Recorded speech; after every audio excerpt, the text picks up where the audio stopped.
Buenas a todos, tengan ustedes cordial saludo.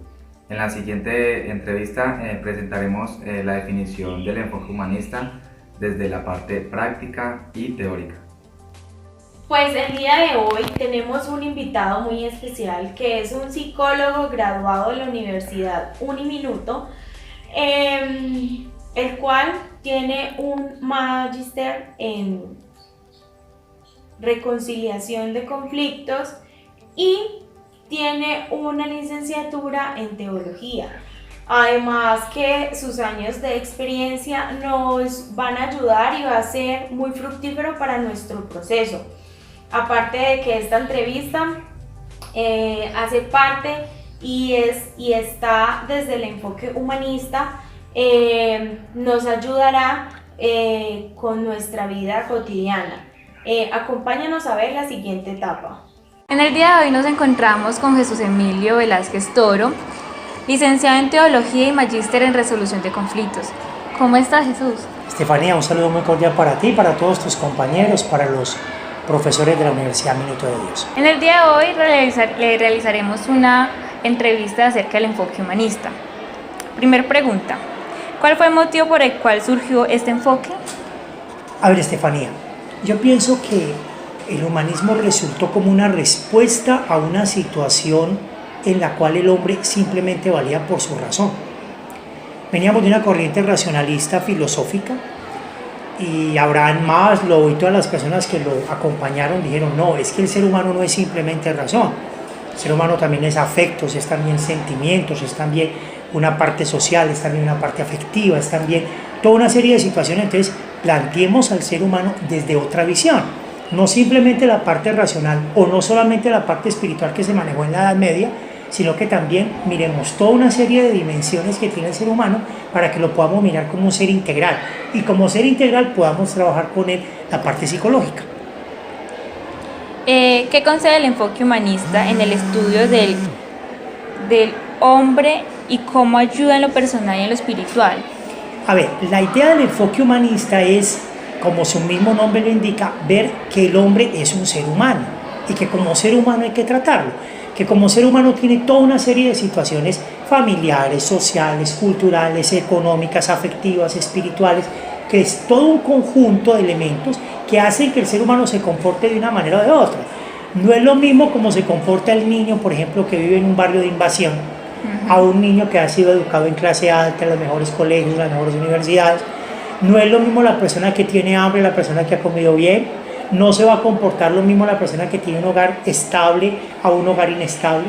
No se va a comportar lo mismo una persona que no tiene ningún fundamento espiritual a uno que tiene una parte espiritual. Entonces es manejar todas esas dimensiones humanas y estructurar al ser humano como un ser integral. Bueno, conocemos el enfoque humanista como la tercera corriente psicológica que estudia la psique humana. Primero está el conductual y luego está el psicoanálisis.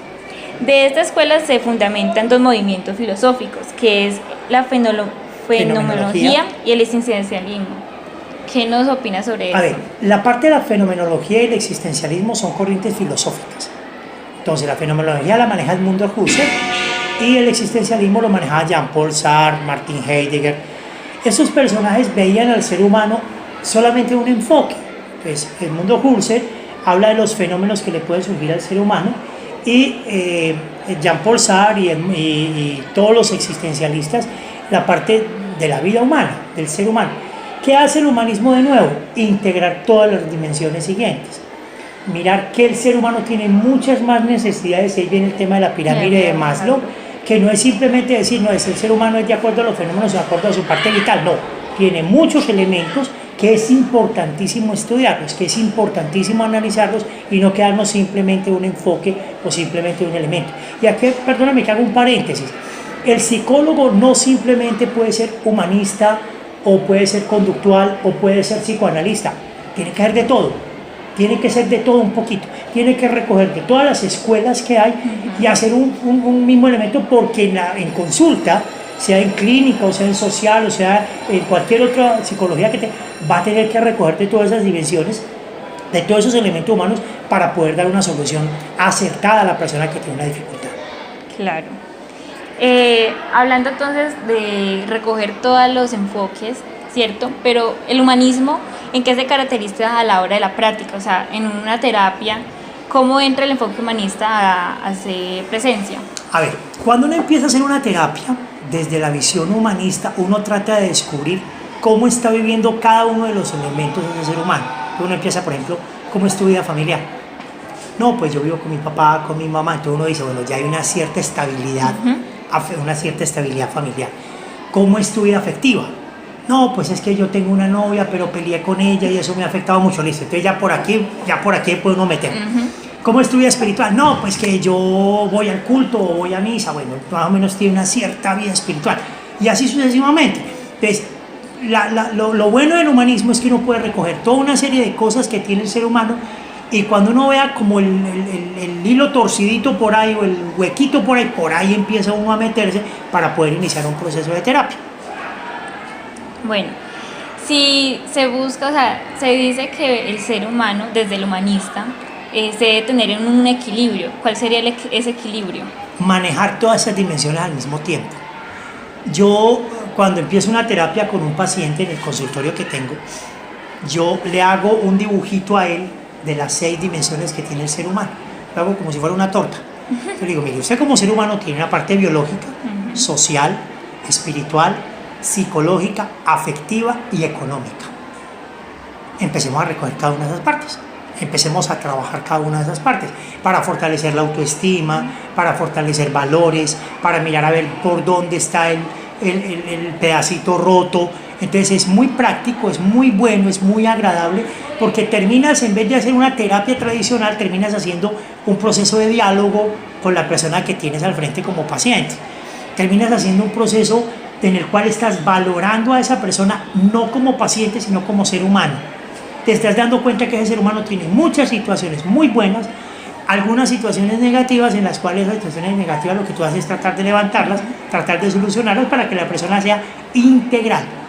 Lo que se busca aquí es que la persona sea un ser integral, no solamente racional, no solamente físico, no solamente espiritual, no solamente económico, no solamente afectivo, no solamente social, sino que todas forman un conjunto y en todas tengo que trabajar.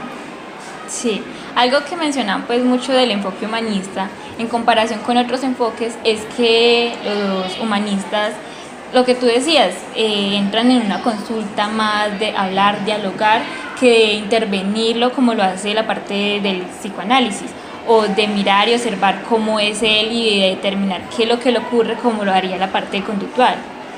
Entonces, ¿cuál crees que serían las limitaciones que tiene el enfoque humanista frente a algún problema? A ver, yo no he visto limitaciones, simplemente he visto críticas al humanismo, en las cuales dicen, por ejemplo, que no se profundiza mucho en el ser humano, que no se profundiza mucho en el problema, pero yo creo que no es cierto. O sea, cuando tú empiezas una terapia, y lo que te decía ahorita, descubres que hay alguna debilidad en alguna de las dimensiones humanas, uno arranca por ahí y empieza a fortalecer por ahí. Pues parte familiar, por ejemplo, parte afectiva. Y pues, bueno, tu parte familiar, no, es que yo fui abandonado por mi papá. Entonces arranca uno desde ahí y empieza uno a fortalecer. A mí me parece que el humanismo ha sido una respuesta bien importante. Como te digo, yo no diría que hay un psicólogo que sea netamente humanista. No, uno tiene que recoger de todo un poquito. A veces uno está tratando de hacer un enfoque humanista, pero se da cuenta que tiene necesidad de hacer una parte conductual, o se da la necesidad que uno tiene que hacer una parte psicoanalista, o se da la necesidad de hacer otro tipo de terapia. Entonces la hace uno sin ningún problema, pero siempre con el humanismo como camino, como objetivo, aunque uno se tenga que ir a veces por algunas ramitas, pero siempre enfocado en la parte humanista. A mí me ha dado un buen resultado. Y entonces, bueno, decías que no le veías alguna limitación, pero ¿cuál crees que son las mayores ventajas del humanismo? Acercarse más al ser humano como ser integral. O sea, tratar de ayudar al ser humano a que fortalezca toda su integralidad y desde su integralidad fortalezca su autoestima, fortalezca su proyecto de vida, fortalezca una disciplina de vida, fortalezca una serie de valores que la persona tiene que tener y fortalezca su parte psicológica, su parte comportamental. Listo. Ahorita, ya hablando sobre la torta, ahorita vamos a enfatizar bien en este punto. Uno de los mayores representantes del enfoque humanista fue Abraham Maslow, con su gran aporte que fue la pirámide de las necesidades humanas. ¿Nos podrías contar más acerca de cada nivel? A ver, yo creo que el tema de las necesidades humanas de Maslow responde al hecho de las dimensiones humanas. O sea, hay unas necesidades básicas de alimentación, de vestido, hay unas necesidades sociales, de identidad social, hay unas necesidades de tipo afectivo, hay unas necesidades de tipo cognitivo, hay unas necesidades de tipo social, cultural, económico, y eso fue lo que hizo Maslow. Lo que hizo Maslow fue ubicar en una pirámide lo que yo hago en una torta. Sí, decirle al ser humano, usted tiene una serie de dimensiones, una serie de necesidades y están aquí jerarquizadas, por decirlo de alguna manera. Hay unas necesidades básicas y unas necesidades más esenciales. Listo. Pero igual somos seres humanos integrales y eso es lo que busca el humanismo, integralizar al ser humano. Bueno, también hablaban sobre que la autorrealización, cuando tocaban el tema de la autorrealización hablaban de la logoterapia. ¿Qué es? A ver, la logoterapia es un tratamiento que inició Víctor Frank. Le recomiendo a los estudiantes de la universidad que se lean El hombre en busca de sentido. Una experiencia muy interesante de este personaje que está en los campos de concentración nazi. Y ahí él empieza a hacer un análisis de cada uno de estos personajes, de qué pasa con el que van a fusilar, qué pasa con el que va para la cámara de gas, qué pasa con el que le dan la libertad. Y empieza a buscar la posibilidad de darle sentido a la vida en medio de un campo de concentración. ¿Qué sentido tiene tu vida cuando estás a punto de que te fusilen? Es como berraco el tema. Sí. Pero resulta que cuando tú lo traes a la práctica ya normal, lo primero que tú le puedes preguntar a un joven, por ejemplo, que está en un problema de drogadicción, de alcoholismo, es, bueno, ¿cuál es el sentido de tu vida? Sobre ese sentido de la vida uno trabaja un proyecto de vida. Sobre ese proyecto de vida uno trabaja valores, uno trabaja comportamientos, uno trabaja fortalezas del muchacho. Entonces lo que hace uno con la logoterapia es decirle al muchacho, mire, su vida tiene sentido, su vida no es la droga, su vida no es el alcohol, su vida no es la marihuana, su vida no es acostarse con el primer novio que encuentra, no, su vida tiene sentido. ¿Cuál es? Búsquele el sentido a su vida, aún en medio de dificultades, aún en medio de problemas, la vida sigue siendo muy bacana, sigue siendo muy bonita, usted eche para adelante. Le cuento aquí entre nos, bueno, ya lo van a ver sus compañeros, que con base en eso, con base en Víctor Frank, yo empecé a escribir un libro, lo llevo más o menos adelantado, sobre la experiencia de la cárcel. Yo trabajé 12 años en cárceles y para mí esa experiencia me tocó mucho, porque hay muchas situaciones muy dramáticas. Entonces estoy escribiendo un libro sobre eso, de anécdotas de la cárcel, lo llamé Relatos del Infierno, porque es que la cárcel es un infierno. Entonces ha sido una experiencia bien bacana. Créanme que cuando lo escriba les voy a regalar un librito de esos para que miren un poquito cómo es esa historia de la gente que está en la cárcel, desde buscarle sentido a su existencia allá. Bueno, yo voy a salir y ¿qué me pongo a hacer? Pues tengo que volver a fortalecer mi familia, a fortalecer mi parte económica, a trabajar, a estudiar, volver a rehacer mi vida. ¿Cuál es el sentido de su vida después de estar en la cárcel? Un punto muy interesante. En eso estoy trabajando, vamos a ver qué me da.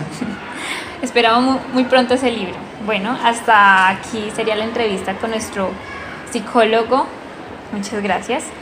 Un abrazo muy cordial para todos y muchas gracias a ustedes. Buenas compañeros, antemano le queremos agradecer al profesional de psicología por ayudarnos y comentarnos toda su experiencia que ha tenido a través de esta bella profesión. Entonces podemos concluir con lo que nos ha regalado el profesional en esta entrevista, que el humanismo puede ofrecer al hombre una orientación sobre el sentido de su vida, ayuda a descubrirse interiormente a medida de que uno como persona integre lo que realmente es y se produzca una coherencia entre lo que piensa, siente, hace y poder tener un proceso de sanación frente a algún problema que se le presente a uno en la vida. También se puede decir que el humanismo busca un equilibrio entre el sentir, pensar y hacer para que el hombre pueda entender su lugar de relación en este mundo. Se percibe como un ser único e irrepetible para evitar que el ser humano empiece una enfermedad. Bueno compañeros, muchísimas gracias, espero de que les haya quedado un poco claro el enfoque humanista. Fue un placer para nosotros haber contado con su presencia en este video. Hasta luego, hasta la próxima.